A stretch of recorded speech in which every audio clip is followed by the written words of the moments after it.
Hey everyone, thanks for tuning in again to my build series on YouTube. This is going to be my Magicka Sorcerer build that I've been using for the next patch and this current patch here on PS4 and A. I know the patch is almost over with. It will be over on Tuesday. That's in about 4 days.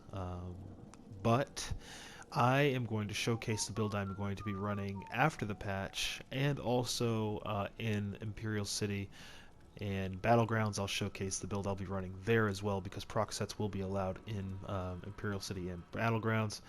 Anyway, this is going to be my Magic Sorcerer PvP build.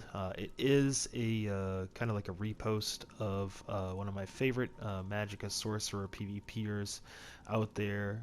His name is Malcolm. You can go ahead and search him up. He has a very detailed explanation of builds. However, all of his builds are PC, and he does use dressing room for different situations and things like that. So I figured I'd make a console build video, sort of accompanies that. Yeah, for my channel, because I know there's a lot of people out there on my channel that actually really do enjoy PvP. So anyway, with all that said, let's get right into it. America, fuck yeah! Coming again to save the motherfucking day, yeah, America! So for this build in particular here, this is going to be pretty basic. It's a max stat build, as you can see. Just by looking at what I'm running here on my buff bars and things, you can see that I do have the sugar skulls. I'm using that. It's a tri-stat food. Best in slot for tanks, but it is actually a really good food for this particular, for this purpose here. You could also use Artean Pickled Fish Bowl. Does give you slightly more stats on your Magicka and health. You will have over 50k max Magicka with this build with that, and on your health in Cyrodiil, you'll have darn near close to 30k health. If not, you will have 30k health. So we are using Alliance Spell Drops.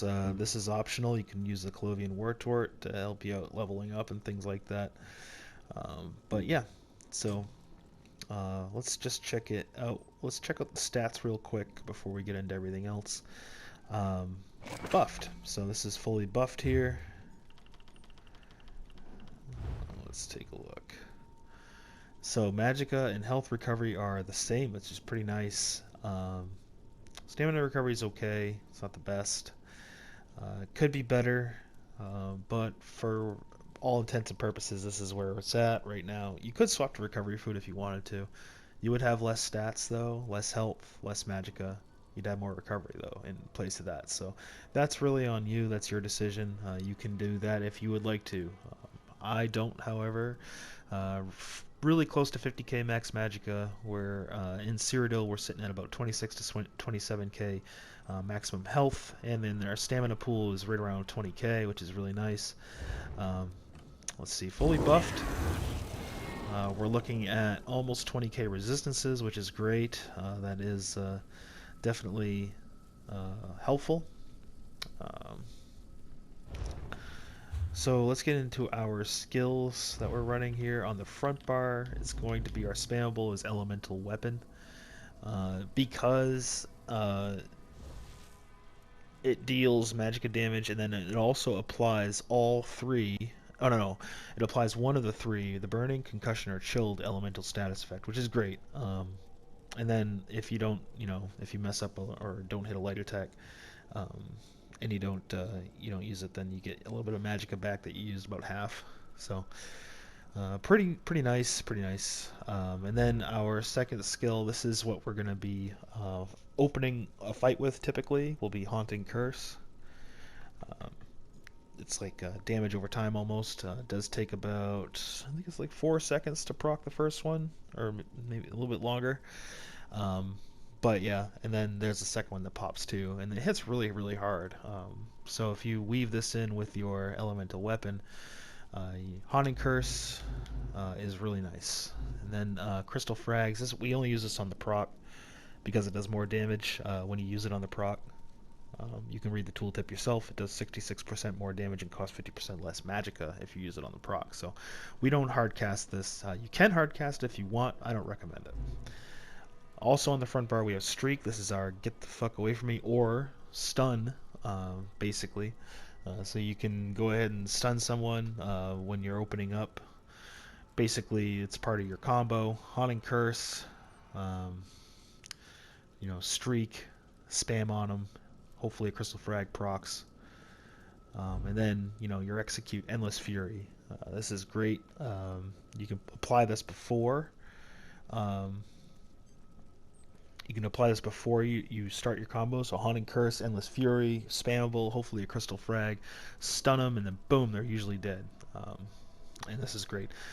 What I used to run with this was Vicious Death, but I'm finding the max stats is actually better anyway. And I've been running this whole patch for PvP. I have not been using... I use Vicious Death in Battlegrounds just for the stats, but to be honest, this is even better than Vicious Death. Vicious Death is good on bombers. This Sorc is not a bomber. This Sorc is a survivability powerhouse. Speaking of power, our ultimate on the front bar is Power Overload. There has been some changes with Overload. You don't get an extra skill bar with Overload, so it actually carries over to your back bar, which is really cool. So every light attack that you do does that amount of damage as well. You can combine this with Elemental Weapon, which is really nice, because that is also a light attack move. So this all plays together really nicely. If you go into a fight, you proc your overload, boom, you're dropping enemies. You're just dropping them, and they either run behind a rock or behind a tree, or they'll try to get away from you, to make sure that they have their health and all that. And on our back bar, this is our survivability bar. Typically, most PvPers, especially Mage users, will run Restless Staff on the back bar, unless you really know your build and you're really good at at open world, and you don't need to rest a bar. Most do though, especially like with a Sorc. We don't run Critical Surge because Critical Surge is pretty much pointless in PvP. A lot of people have a lot of resistance to critical, so you're not going to crit very much anyway. So what's the fucking point? But we do run Healing Ward, and then we protect it with the other shields. That's the whole point. A lot of Sorcs that I've seen in PvP actually, they just stay on this bar. They literally just spam their shields and spam their shields and spam their shields, and they don't do any damage. And those Sorcs coming up in this next patch are not going to be doing well because all they're going to have is that, and they're not going to have any damage. And then once they're out of mana, that's it. It's game over. What I would recommend to do against Sorcs like that, just carry some poisons that will drain their max magicka and make everything cost more. That way, the more shields they spam, the less mana they have, and the easier they are to kill. And it'll only take about a minute before their resources are completely gone and they're heavy attacking with the resto. But then we run Dampen Magic. This is our major resistances. We run this. It's not for the damage; it's for the majors. We want to make sure that we are, we have our resistances up as well as our crit resistance. And then this is also a heal too, but it does restore back magicka at the cost of stamina, which is pretty nice. Definitely use this. Get your shields up, put your mages up, and then start getting some of your magicka back if you need to. And then our last shield is Hardened Ward, of course. Hardened Ward is the Sorc tool. It's very, very good for protecting your Healing Ward. This is the whole point. Healing Ward, Dampen Magic, Hardened Ward.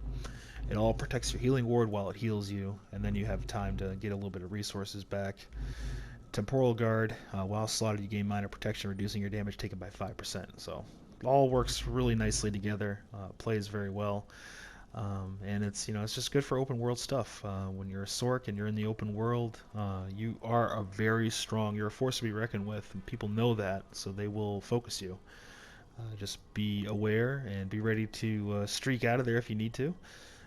Make sure you have your Boundless Storm up at all times to make sure you can go ahead and have your expedition up. unfortunately, with this build here, you don't have room for rapids. That does pose a problem sometimes. When you're running from keep to keep, you're in a group, playing group player, things like that. But if you're solo, rapids don't really matter because, the whole point of being in Cyrodiil is to get into combat anyway. So, um, you'll run into people eventually. Sometimes you run into full groups, and that's tough, but hey. Another substitute for this, you could use Dawnbreaker Smiting, which is really nice. I believe this one knocks people down. Yeah, knocks people down. So this one's really good. I use this one in Battlegrounds. It's really nice. Could put Shooting Star if you wanted to. Doesn't play as nicely as some of these other ones, particularly the Greater Storm Astronaut. But Power Overload seems to be the best one for this in particular, for this build. So that's what I run for this. Let's see. So now that we got the skills out of the way, let's go into champion points. So the champion points, again, big thanks to Malcolm for providing a really nice build on his PC. I did basically snipe this one build from him. So this is not my original build, but this is definitely what I've been running. This is why I want to share it. But anyway, so just for us console players, we have 61 Elfborn, 64 Elemental Expert, 57 Spell Erosion, 16 Staff Expert. As you can see, that also buffs Overload. And Master at Arms at 72. We have nothing in here. Master at Arms at 72 increases damage with direct damage. So that's Overload. That's Elemental Weapon. What else would that be? That might. I think that buffs Haunting Curse too. Not quite positive, but Red Tree. This is your resistance tree. Now this is going to change. All this is going to change next patch. I'm going to figure it out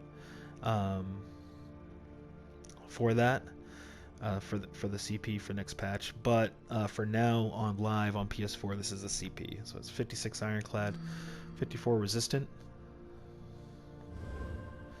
32 Hardy, 32 Elemental Defender, 56 Thick Skinned, then 40 into Bastion. And then the green tree, this is a sustain tree, basically. That's what I call it. 61 Warlord, so that increases the cost of break free. You're going to be breaking free a lot in Cyrodiil. It's all about rooting people there, so just best to be prepared for that. 19 Sprinter, because you do a lot of sprinting in combat. 49 Mooncalf for that extra stamina recovery. 75 Arcanist for 14% extra max Magicka recovery. And then 66 in Tumbling. And I'll get into the gear in just a second, but there's a reason for that 66 into Tumbling. And it actually works out really well. So let's do the gear. The gear is going to be front bar Infernal Staff of Ancient Grace Sharpened. The reason why is because we want the extra penetration. And then on the back bar, it's going to be Ancient Grace Resto Staff as well. Now, Ancient Grace gives you extra Magicka. It's just Magicka. There's no proc for it, nothing like that. For poisons here, on the front bar, we're running, you can just run the crown poisons there, but on the back bar, I believe it is. Actually, no, we're running that resolve draining on the front bar for the extra penetration and minor defile, less health. And on the back bar we're running, I believe it was, yeah, this one that costs the extra stam. That way they can't be breaking free from our streak and things like that easily anyway. And then okay, so we have Ancient Grace, both staffs. Now we only need one more piece to complete a 3-piece Ancient Grace, so that's going to be on one of our jewelry pieces. But for our headpiece, it's going to be a Damihas, Could be Swarm Mothers as well. And then for our body and one piece of jewelry, I believe it's going to be Crafty Alfique, and we're going to go for mostly well fitted here for the roll dodging. For our shoulder piece, it's going to be Swarm Mother, so it could be either or. Swarm Mother head, Damias shoulder, Damias helm, Swarm Mother shoulder. They both offer maximum stamina and maximum magicka. So really nice. You get an extra 2k of each just for putting these one pieces on. And then obviously Crafty Alfique is just a maximum stat set for magicka with the triglyph on both big pieces. So, and then okay, so we have the sash here. So it's basically body pieces Alfique with one trainee body piece heavy. We got that well fitted as well, and then our jewelry piece, we have Ancient Grace with a spell damage enchant. We have a Crafty Alfique ring with spell damage enchant. And then we have another ring of the Trainee Arcane with a spell damage enchant. And that makes up our build for this. Now, for that's Cyrodiil. That is what we will be running in Cyrodiil, or I will be running in Cyrodiil. You can run it too if you want to. It's very, very nice. OP Magic Sorcerer build. Does a ton of damage because of its stats and how it plays with the Magic Sorcerer. Now, for Battlegrounds, let's see. We will be running the Torque of Tonal Constancy.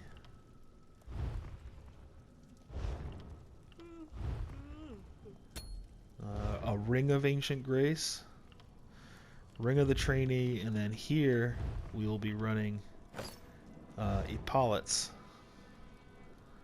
So then we have the full 5-piece Crafty, the full 3-piece Ancient Grace. We have a 1-piece Stamina Magicka set, and then Trainee will be Health and Magicka, because we're running a 2-piece, and then we'll have Tonal Constancy. Now, Tonal Constancy, while your stamina is less than 50%, increase your magicka recovery by 450. While your magicka is less than 50%, increase your stamina recovery by 450. Super helpful. Really good for the build, and your magicka and stamina will go down just a little bit here. We'll be sitting right around 48k or so maximum stats, but with this build here, you'll be rocking it in Battlegrounds. It's really nice. Another way you could do this is you could run Markarth, but then you'd have to adjust your CP a little bit for less crit chance. And also for the Mundus here, some say we're gonna go do the Mundus right now. Because I'm running Shadow. Shadow's good for PvE, but for PvP, you probably want the spell damage Mundus. This is usually what I run, spell damage. Let me see, Atronach. You could run the Atronach if you wanted to. Oh, this is a good opportunity.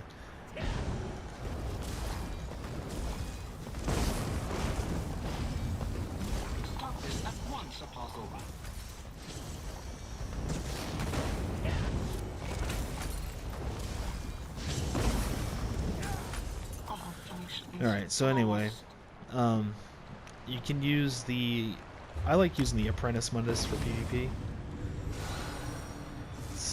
In my opinion, it's much better than all the others.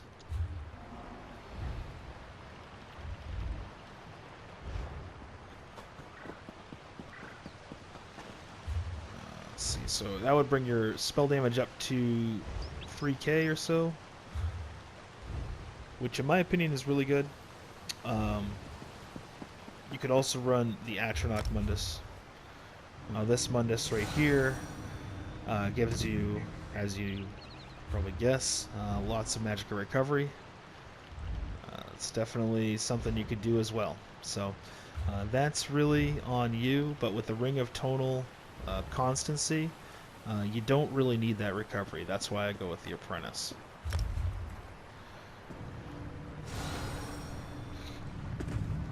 So it's really like, it's kind of like the Mundus of your choice there. But what I run is the Apprentice for the extra magic, for the extra spell damage. So that's pretty much it for my build here. That's what I'll be running Cyrodiil and in Battlegrounds for the foreseeable future on my Magicka Sorcerer. I will be making a build video for my Stamina Sorcerer, which is a werewolf. I do have some videos up of my Stamina Sorcerer, I just haven't posted them yet. I probably will. Might wait till next patch though to make some new videos, just to update and make sure everything's good there. But yeah, hope you guys enjoyed the build, and if you did, make sure you leave a like. Let me know what you enjoyed about it, and let me know if you're using it and if it's working for you. Anyway, happy no procs, and take care. Bye bye. You're not gonna stop there, so just do it! Make your dreams come true! Do it!